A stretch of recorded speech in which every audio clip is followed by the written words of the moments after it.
Here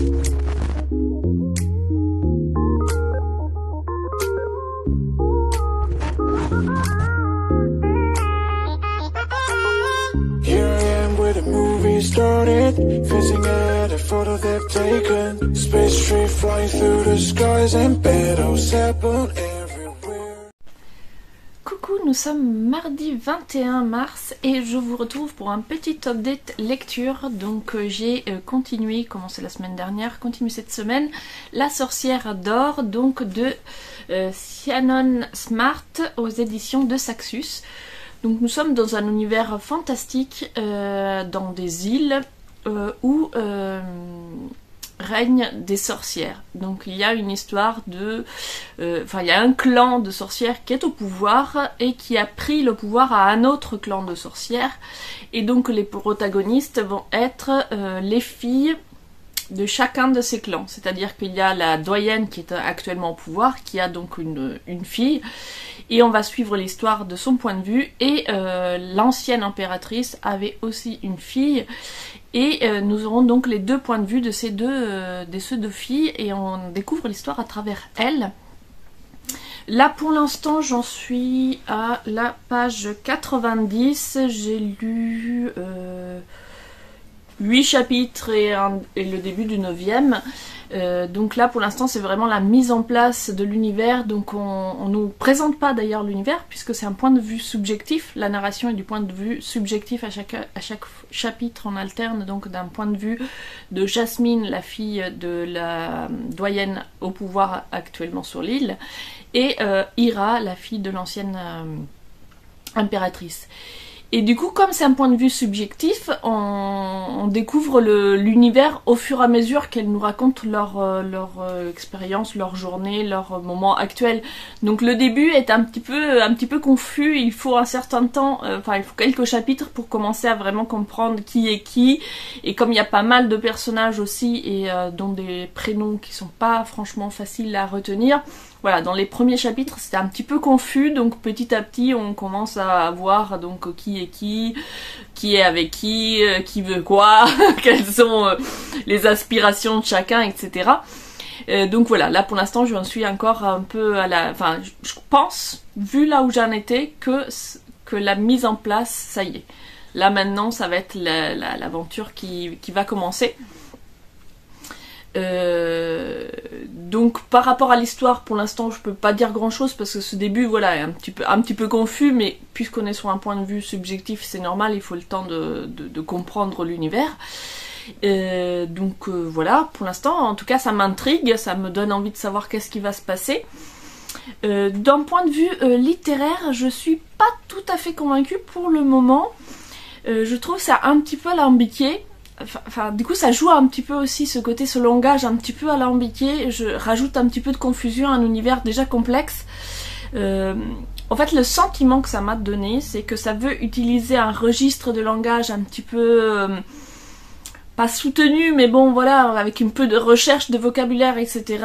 Il y a beaucoup de descriptions avec des métaphores, des choses comme ça, et parfois je trouve que par exemple la métaphore embrouille plus que ne vient éclairer ce dont on nous parle. Ça rajoute, voilà, ça alourdit un peu. Par exemple on nous parle des marches accrochées à la falaise comme des moules à leurs rochers, et en fait sans parler des moules c'était déjà très explicite. Du coup je trouve que ça alourdit un peu, ça en rajoute là où c'est pas forcément nécessaire. Voilà, c'est ça. C'est l'impression que ça me donne pour l'instant en tout cas, hein.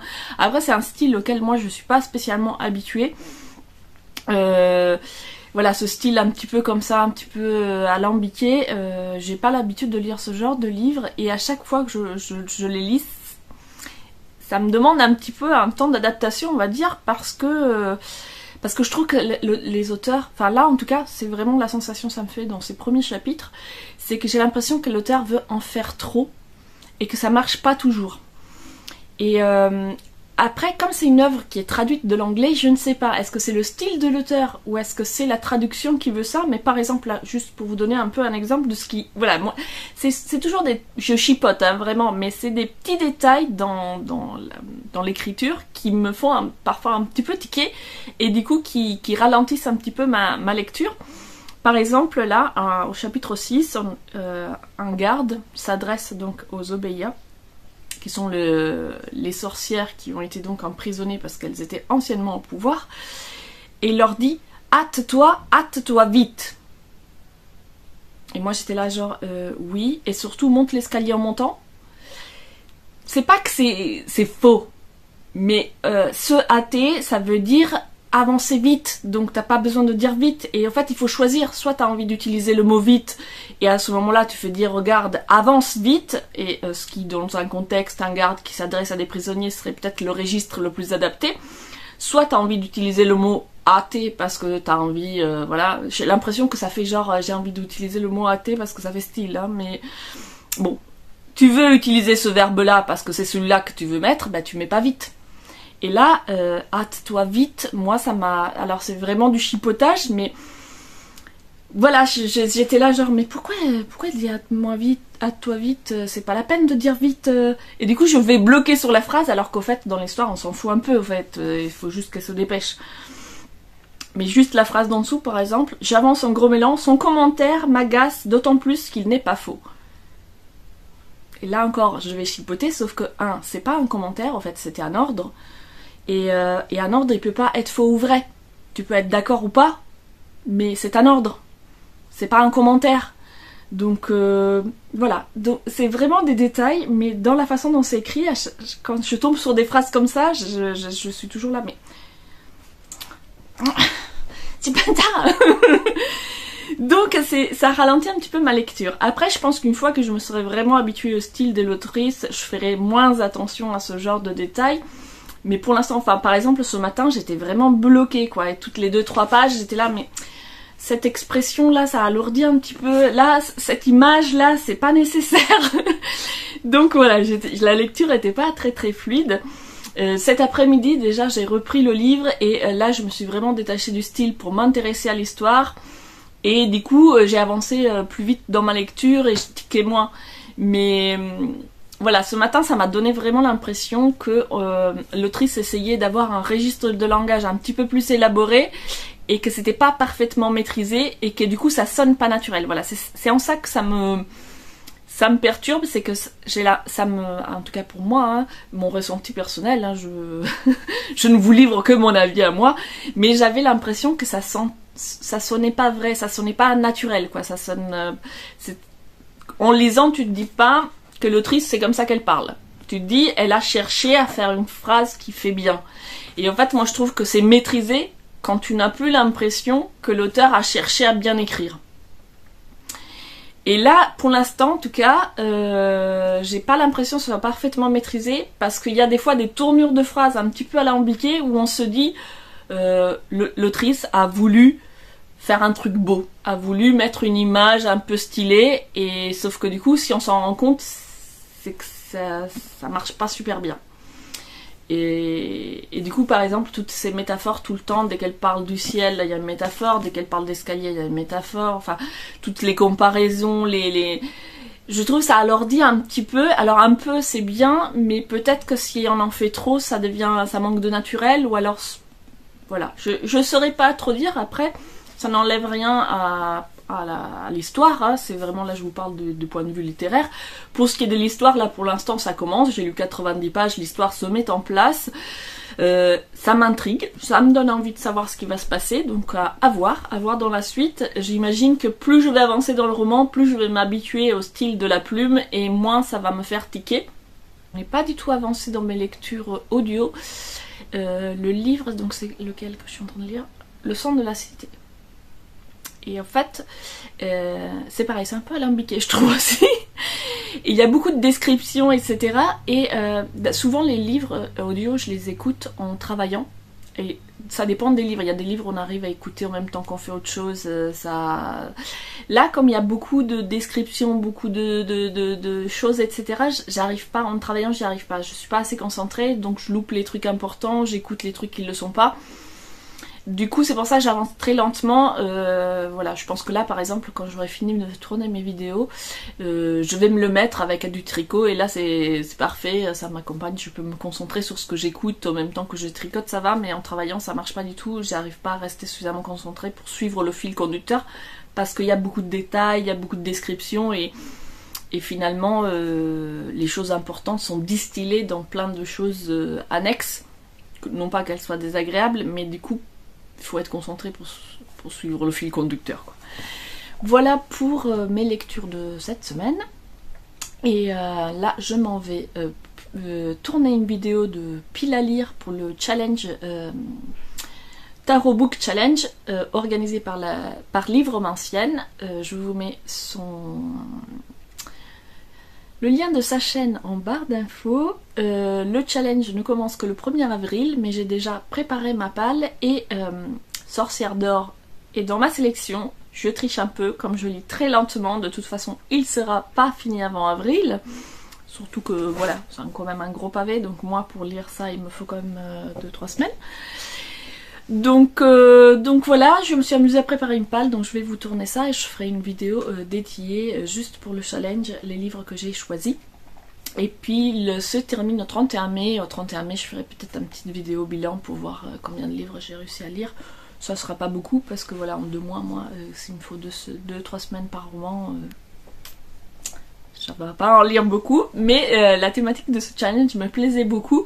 Et puis j'adore quand il y a des challenges comme ça avec des thématiques, sélectionner des livres qui rentrent dans les catégories, c'est un exercice que j'aime bien faire. Donc voilà, je vous laisse là pour le vlog et je m'en vais tourner ma vidéo pâle. Coucou, je vous retrouve, nous sommes jeudi 23 mars. Aujourd'hui je suis en télétravail et je prends une petite pause café et j'en profite pour venir papoter un petit peu avec vous. J'ai 2-3 trucs à vous montrer. Donc j'ai posté ce matin la vidéo pâle pour le challenge, le Tarot Book Challenge organisé par Livromancienne, dont je vous avais déjà parlé dans mon précédent vlog. Donc j'avais préparé une palle, j'ai tourné une vidéo pâle et je l'ai donc postée ce matin avec un petit billet sur le blog. Je vous mets tout ça en barre d'infos et du coup ressortir tous les livres etc. Ça m'a donné envie de reprendre cette saga. Heartless, c'est le 4e tome du Protectorat de l'Ombrelle que je lis directement, enfin que je lis dans sa version originale. Donc en anglais la série s'appelle An Alexia Tarabotti Novel. Donc c'est le tome 4. Ce n'est pas le dernier de la série, mais j'ai quand même choisi ce livre pour la catégorie Le Monde, voilà, qui disait terminer une série. Je vais pas terminer la série en lisant ce tome, puisqu'en réalité il existe un 5e tome, sauf que je n'en ai 4 seulement dans ma bibliothèque. Et comme c'est des livres que j'ai achetés il y a déjà une petite dizaine d'années, je serai très très contente de finir au moins les tomes que j'ai dans ma bibliothèque. J'ai beaucoup aimé les précédents, mais je les lis très très lentement. Il y a toujours 2-3 ans d'écart entre un tome et l'autre, donc voilà, il était temps que je lise Heartless. Et comme je vous disais au début de l'année, je m'étais un peu fixé le challenge déjà l'année dernière. Et cette année, je voulais recommencer de lire au moins 10 minutes par jour dans une autre langue que le français, histoire d'entretenir un petit peu les capacités linguistiques, voilà. Sauf que c'est hyper difficile de se motiver, donc j'avais commencé très bien en lisant... Qu'est-ce que j'ai lu? J'ai lu l'italien? Ou c'était l'année dernière? Oh, je sais même plus. Mais là, je m'étais choisi un livre en anglais numérique, un livre qui est d'ailleurs, j'aime beaucoup, à chaque fois que je le lis, je prends beaucoup de plaisir à lire, c'est intéressant, c'est bien écrit, etc. Mais j'arrive pas à me motiver tous les soirs.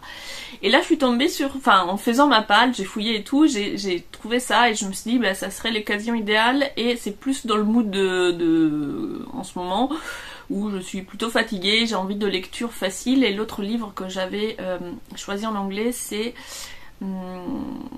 Born as a Crime, et c'est un livre sur l'apartheid en Afrique du Sud, donc même si c'est très bien écrit et c'est très agréable à lire, le sujet en lui-même il est quand même, voilà, c'est pas facile, et donc là je suis plus dans un mood un peu lecteur légère qui prennent pas la tête, et du coup je me suis Alexia Tarabotti avec des histoires de vampires, de loups-garous et tout ça, avec beaucoup d'humour, dans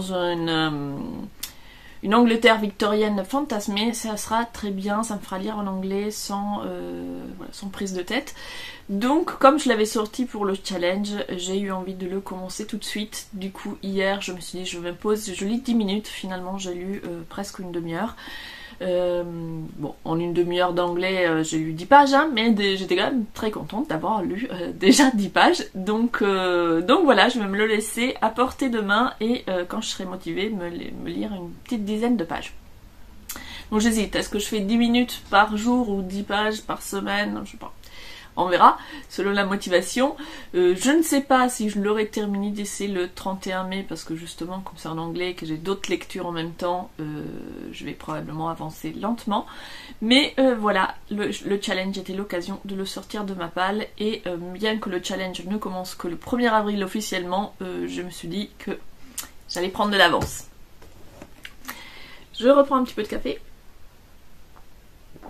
Et là, je voulais vous montrer des choses que j'ai reçu. Donc j'ai reçu le dernier numéro de So Good, donc c'est une revue, alors je sais plus si c'est trimestriel, je vous en avais déjà parlé, je vous les montre à chaque fois que je les reçois. En fait c'est un abonnement qui m'a été offert, et donc je reçois tous les numéros pendant un an, et donc ça m'a permis de découvrir le magazine. C'est un magazine axé comment dire, écologie et nouvelle société, en fait, nouvelle façon de penser la société, mais vue d'un point de vue très positif, quoi. Là, on va s'intéresser par exemple au réchauffement climatique, mais pas tellement aux problèmes, mais plutôt à des éventuelles solutions. Ce genre de point de vue positif sur la société qu'il faut qu'elle change. Très d'actualité du coup. Mais du coup je l'ai reçu hier dans la boîte aux lettres, je n'ai pas encore eu le temps de feuilleter ce numéro, je voulais juste vous le montrer. Et ensuite on a été à la bibliothèque, donc là encore je vous montre des choses que j'ai pas lues mais que j'ai empruntées. Donc j'ai emprunté le grimoire d'Elfie, je l'ai emprunté parce que je l'ai vu sur le blog des copines et ça m'a donné envie. Autre livre que j'ai emprunté parce que je l'ai vu chez les copines, La Cigale, un album illustré de Swan Tan. Et enfin on a fait une petite razzia film avec ma fille. Donc on a choisi Le Quartier Lointain, adaptation du manga de Taniguchi par un réalisateur français. C'est un film que moi j'ai déjà vu, que j'avais beaucoup aimé, et j'avais d'ailleurs fait un petit billet sur le blog, donc je vous le mets en description si ça vous intéresse. En tout cas, comme elle a beaucoup aimé le manga, je lui ai proposé qu'on re-regarde le film ensemble. Ensuite on a choisi Le Pianiste, également un film que j'ai déjà vu mais que j'ai trouvé extrêmement touchant et très fort, super bien joué. C'est vraiment un film magnifique, très très dur mais magnifique. Et comme en ce moment elle est en plein dans les 2 guerres mondiales, que ce soit dans son programme scolaire mais aussi dans ses centres d'intérêt, c'est une période qui l'intéresse beaucoup, qui lui plaît beaucoup, et du coup on a déjà regardé la semaine dernière L'Ami Retrouvé, parce qu'elle avait lu le livre dans le cadre de ses cours de français, et donc on a regardé le film ensemble. Et là on a pris plein de films, donc on a pris Le Pianiste, donc là plutôt voilà, donc Le Pianiste. Ensuite on a pris 2 autres films qui c'est toujours la 2e guerre mondiale mais du point de vue asiatique. Donc là on a Love in Fallen City. Alors je ne connais pas du tout, là c'est vraiment des films qu'on connaît pas pour le coup, mais ça se passe en 1941 à Hong Kong, donc voilà, on est en plein dans la période de la 2e guerre mondiale en Chine, et donc ça me permet d'avoir un point de vue différent de ce qu'on a l'habitude. Et là c'est toujours la 2e guerre mondiale en Chine, c'est City of Life and Death, et ça se passe en Chine en 1937. Donc voilà, avec l'invasion de la Chine par les Japonais. Donc encore un film que je ne connais pas du tout, mais voilà, c'était dans l'optique d'ouvrir un petit peu les horizons et de découvrir d'autres points de vue sur la guerre mondiale.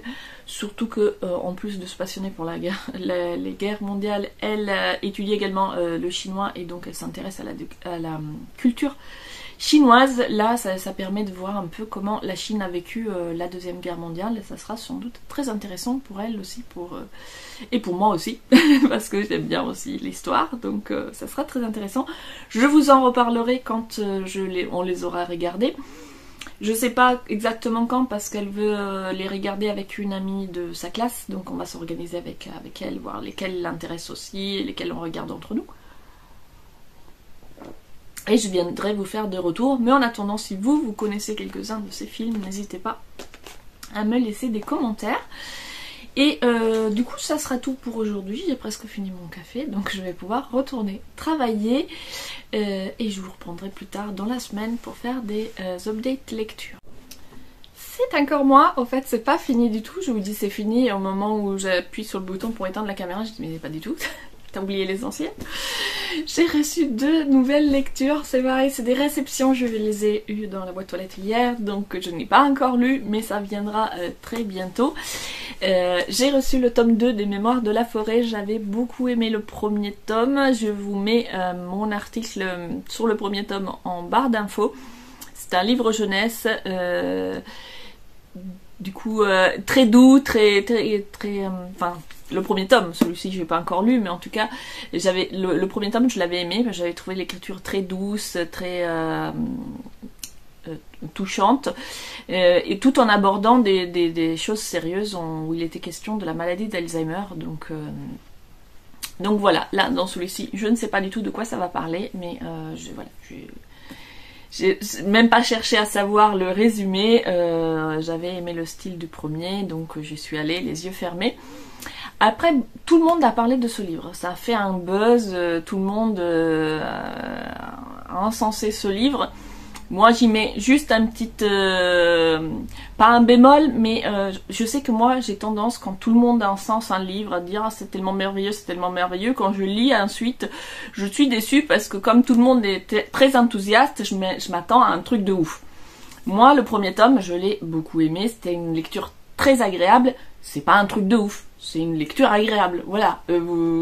C'était bien écrit, c'était sympa, il n'y avait pas des plot twists de ouf non plus, on voit venir les choses, voilà. Mais c'était une très bonne lecture. Juste, voilà, ne vous emballez pas pour ensuite être déçu. Enfin, moi je fonctionne comme ça, après chacun son truc. Deuxième lecture à venir, et ça j'aimerais bien me faire un petit week-end de bande dessinée. Ça fait très longtemps, j'ai pas la bande dessinée dans ma palle, et ça fait très longtemps que j'ai pas pris le temps de lire des BD, et donc ce week-end s'il pleut je vais me poser et je pense que je vais mettre celle-ci tout en haut de ma palle, Par la force des arbres. Donc ça vient de sortir chez Rue de Sèvres, et déjà le sujet des arbres m'intéresse beaucoup, et puis il a l'air très bien, donc voilà, je vous en reparlerai. C'est un peu entre la bande dessinée et le livre, le documentaire, donc voilà, avec plein d'infos, tout ça. Bref, très envie de le découvrir. Là encore, je me suis pas, voilà, je l'ai pas encore regardé. J'ai envie de le découvrir assez fraîche de tout a priori, ce qui me fait très envie. Et voilà, cette fois c'est fini pour de vrai, et je retourne travailler. Coucou, je vous prends très rapidement, nous sommes vendredi matin, je vais me préparer un petit café. J'étais avec Fondant Grignote et sa vidéo de février en faisant ma petite chaussette, mais là il faut que j'arrête parce que voilà, j'ai fait tout depuis le talon depuis hier, et j'ai carrément mal à la main, les petites aiguilles, j'ai du mal quand je reste trop longtemps. Là ça fait 1 heure, je regarde la montre, ça fait au moins 1 heure que je suis dessus, et du coup là j'ai les articulations des doigts qui commencent à se gripper. Du coup je vais me faire un petit café et aller faire un petit tour au jardin, voir si mes derniers semis ont commencé à pointer le bout de leur nez. Je vous amène.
nous sommes dimanche, je ne sais plus le combien, et je viens faire la conclusion de ce vlog avec des petites lectures que j'ai faites donc vendredi.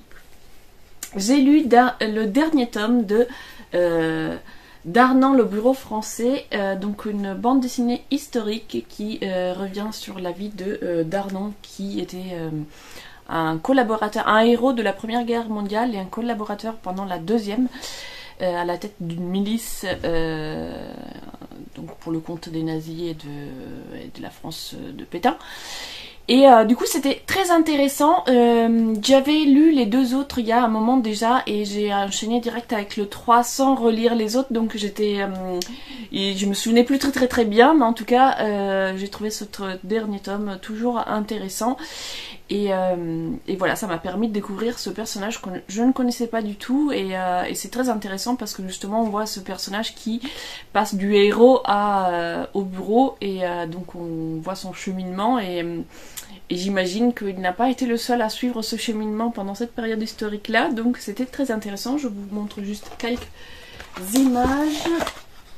Hop. Voilà. Je feuillette au hasard, hein, c'est juste pour vous montrer le style des dessins. Voilà. Donc c'est écrit par Debouel et Perna. C'est aux éditions Rue de Sèvres. Et si vous aimez les bandes dessinées historiques et que vous passionnez pour la période des deux guerres mondiales, c'est une bande dessinée que je vous recommande parce que c'est très intéressant justement par rapport à tout ce qui se passe d'un point de vue un peu géopolitique, j'allais dire, mais c'est pas tellement géopolitique parce qu'on reste vraiment dans la France, mais plutôt voilà, politiquement dans la France pendant l'occupation et tout ça, et les services secrets d'un côté qui travaillent pour les Alliés, les services secrets qui travaillent pour Pétain, etc. Donc voilà, on est dans une ambiance un peu guerre civile finalement, puisque ce sont des Français contre des Français, mais de partisans des deux camps adverses, et du coup très intéressant. Ensuite j'ai lu une lecture que j'ai empruntée à la bibliothèque. J'ai emprunté cet album après l'avoir vu chez Blandine sur Vivre Livre, et ça m'avait intrigué ce qu'elle en disait, donc j'ai eu envie, j'ai regardé, il était dispo à la bibliothèque, donc je l'ai emprunté, et donc je vous montre quelques images, et je suis très perplexe sur cette lecture.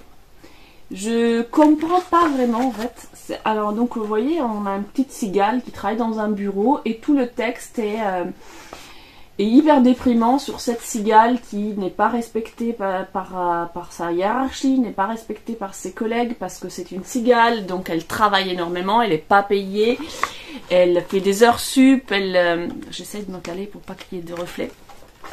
Donc voilà, c'est une vie vraiment déprimante.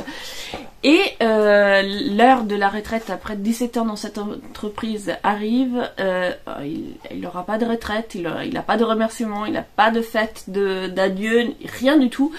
Et donc il décide de monter sur le toit du bâtiment. Et là on se dit oh, je croyais qu'on était dans un album jeunesse. Et ensuite il se passe un truc que j'arrive pas à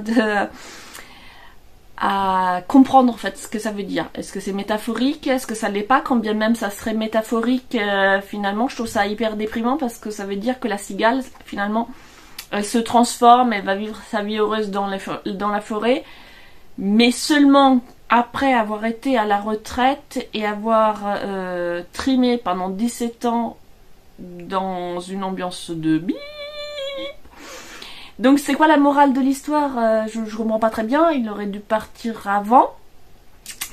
Donc je comprends pas du tout le message de l'auteur, et je comprends pas non plus en quoi finalement c'est pour la jeunesse, à part leur dire que si vous décidez de faire un travail dans un bureau, vous allez en chier toute votre vie pour rien, et que vous serez que heureux que quand vous serez à la retraite, chose que vous aurez pas, hein, vu l'actualité.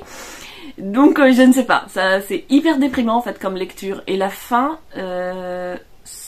n'y change rien, au contraire, je trouve ça finalement encore pire.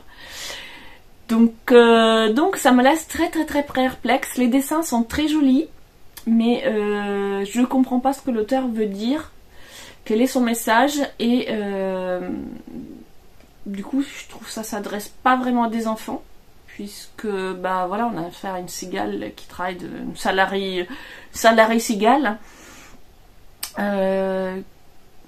Voilà, je sais pas. Pour moi, ça s'adresse plus à des adultes déprimés dans leur travail, mais du coup, le message, j'ai envie de dire, ben attendez pas votre retraite, quoi. Si vous vivez la vie de la cigale, là, faut partir, en fait. Bref, voilà pour la lecture.